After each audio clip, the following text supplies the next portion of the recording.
If Krishna gives facility, you use it. We welcome all facilities and use them. But if Krishna gives no material facilities, our enthusiasm is all that is required. If a car is here, you drive. If a jet airplane is here, you take the jet airplane. If a rickshaw is here, you take a rickshaw. If your shoes are here, you walk. If your shoes aren't here, you walk barefoot. If your feet are sore, you crawl. If your knees are sore, you roll. But you get there and you do your service. Doesn't matter what you have or don't have. Krishna wants to see our enthusiasm. We are not conditional. Ahaituky, apratihatā. We want to be unconditional. We may have so much to do, and we may have so many people to help us, but we may have no one to help us. So we do it ourselves. But we do the job because it has to be done. That is a devotee. And Krishna puts us in predicaments where he takes away facilities in the form of conveyances, in the form of money, in the form of manpower, help, just to see, are you willing to do it anyway and continue for my sake? Or are you waiting so it's easy, so it's less troublesome? But devotees are anxious to accept troublesome positions on behalf of the Lord because they know it's the most effective way of pleasing Guru and Krishna. If Srila Prabhupada, when he was in Vrindavan at Radha Damodar temple, he came to Bombay, he approached Sumati Murarji, Scindia steamships. If she said, "Oh, Swamiji, I will give you 1 crore of rupees and I will build a beautiful, beautiful temple for you in Manhattan." And the Gaudiya Mat said, "We will send you 1,000 brahmacharis to assist you." He may have gotten a lot done, but would he have pleased Krishna the way he did? Would he have been glorified for all time to come the way he is? Krishna could have given him everything and everyone immediately, but Krishna gave him nothing. He had 40 useless rupees. Useless because no one likes rupees in America. No one will even give you 50 cents. No one will even give you 10 cents for 40 rupees, because what are they going to do with it? Even the banks don't want it.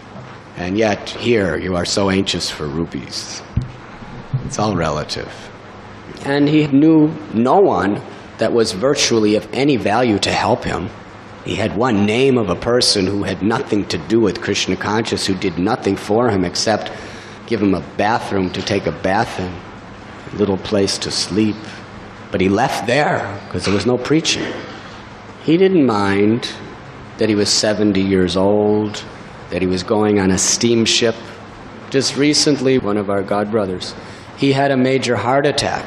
And he said that that heart attack was the most excruciating and painful experience of his whole life. He said his chest was in such intense, unbearable pain. His whole body, every cell and atom and molecule appeared to be just utterly immobilized. And it lasted for hours and hours and hours. And he had his family members and his godbrothers and so many people around him trying to help him, comforting him, massaging him. They brought him to a modern hospital where they gave him all sorts of the latest technology. But he was thinking that Srila Prabhupada was 70 years old. And he had 3 such heart attacks. But he wasn't sitting at home with a family and godbrothers with modern hospital facilities. He was on a dirty, filthy cargo ship somewhere in the middle of the Atlantic Ocean, where it was storms and rains and seasick, and the boat was bouncing up and down and up and down and up and down.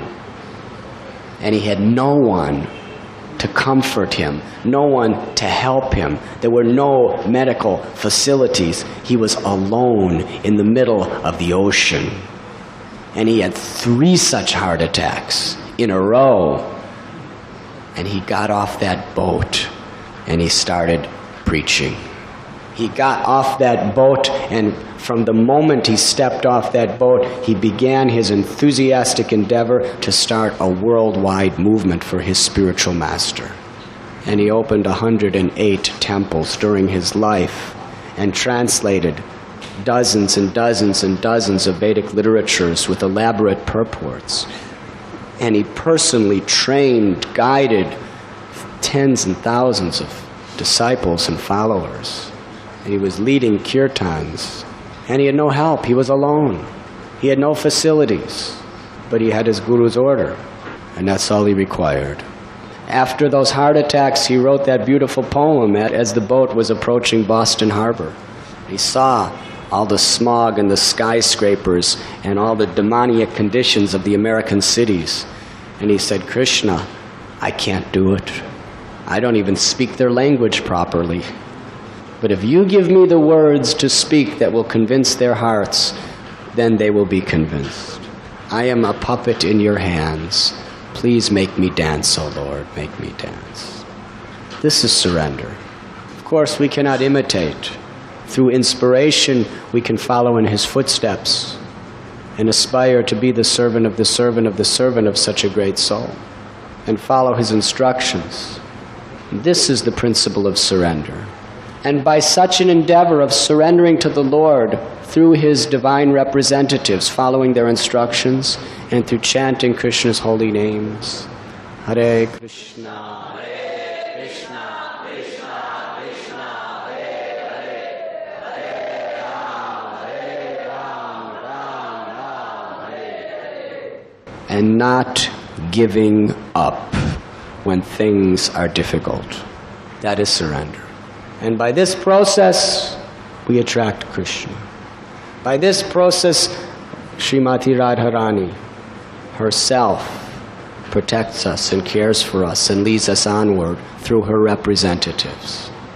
By following in the footsteps of the great souls, we can be liberated from all the influences of material miseries, and we can attain our natural eternal position as the eternal servants of the Lord.